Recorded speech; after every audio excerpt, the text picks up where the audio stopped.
Alberta, some occupations are regulated, meaning you must meet specific licensing or certification requirements before you can legally work in that role. So if you are applying for AAIP and have a job offer in a regulated occupation, this presentation will be very crucial. If you are somebody who is already working in a regulated occupation, then you are aware that Alberta, at the time of creating your expression of interest, awards 10 additional points if your job offer is in a regulated occupation and you hold the required certification or license. Since these 10 points are so crucial, it's very important that we understand who qualifies for these 10 points and how can you verify yourself whether you qualify for those 10 points. So before going into much detail, let's quickly check what is a regulated occupation. As I said at the starting of the video,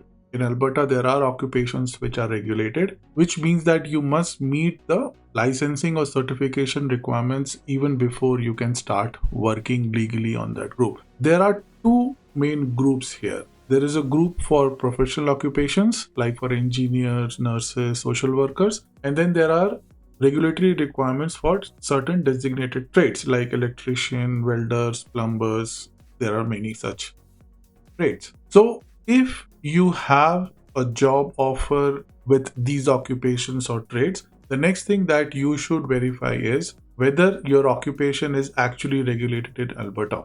Only if your occupation is regulated in Alberta and you hold a certificate or license, you will be able to claim these points. So the best resource for checking the list of regulated occupation is to come to the Alberta ALIS site. So I'll share this link in the description of the video. If you come here, you can check whether your occupation is regulated. Then you can basically filter by your occupation name. There are multiple ways to check by your NOC code. And if you once you find your job, you open your job, and herein somewhere there would be a certification requirement.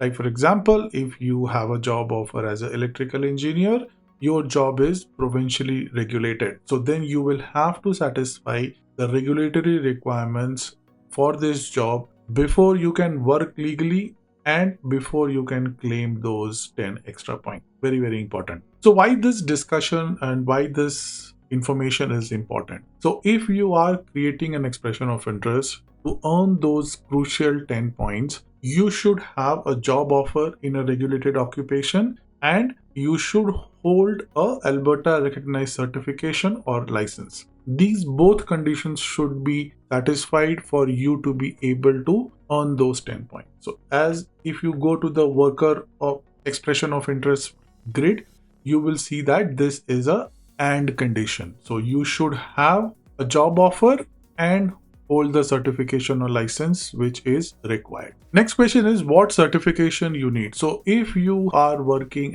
in a professional occupation, you must hold the Alberta issued license from the regulatory body responsible for your profession. And if you are working in a trade, you should have a valid Alberta qualification certificate or a trade certificate recognized by AIT. Now, very important to understand is simply enrolling in a certification or a licensing program is not enough. The certificate or license must be officially issued to you by the Alberta regulatory body before you can claim such points. There are many people who are asking me this question is, I have already started the process of licensing, can I get those 10 points? No. As long as the license or the certificate is not issued to you, you cannot claim those 10 points. Next, let's clear up some very common questions and common misunderstandings related to these 10 points. So many people are asking me, hey, I have a foreign licensing, so do I qualify?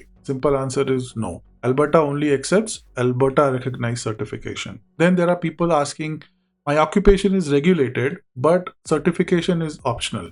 So do I still get the points? Now this is a bit confusing position and I know why the confusion happens. If you are working in an occupation where certification is optional, you still need to hold that certificate even if it was optional in order to get those 10 points. If certification or licensing is optional and you have not applied for licensing or certification, then you are legally allowed to work in Alberta, but you cannot be eligible to get those 10 points because the expression of interest for workers says very clearly you should hold the certificate or licensing. Okay, just because your occupation has an optional licensing requirement, it doesn't qualify you for those extra 10 points. Let me take an example of an occupation, say accommodation manager. So if you open the requirements for accommodation manager and come under the certification requirement, you will see that the certification requirement says certification is not regulated. So what does that mean? There could be voluntary certification, local certifications required, but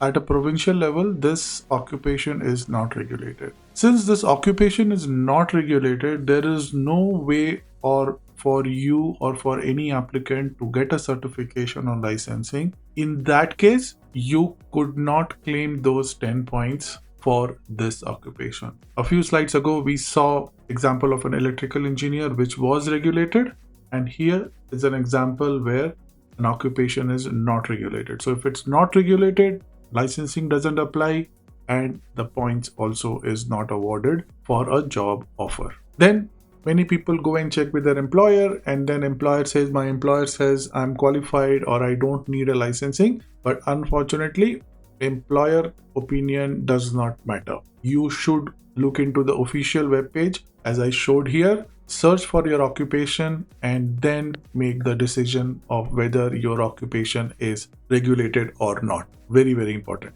Okay. So then as a summary, who should claim these 10 points? You should claim these 10 points only if your occupation is regulated, you have a valid Alberta job offer, and you hold the Alberta issued certification or trade certificate. If all of these three apply, you are eligible. Congratulations, you are eligible for these 10 points. So I hope this presentation helped you understand the regulated occupation and its relation with the expression of interest points. If you have any questions, reach out to me in the comments and I will try my best to answer them. Thank you so much.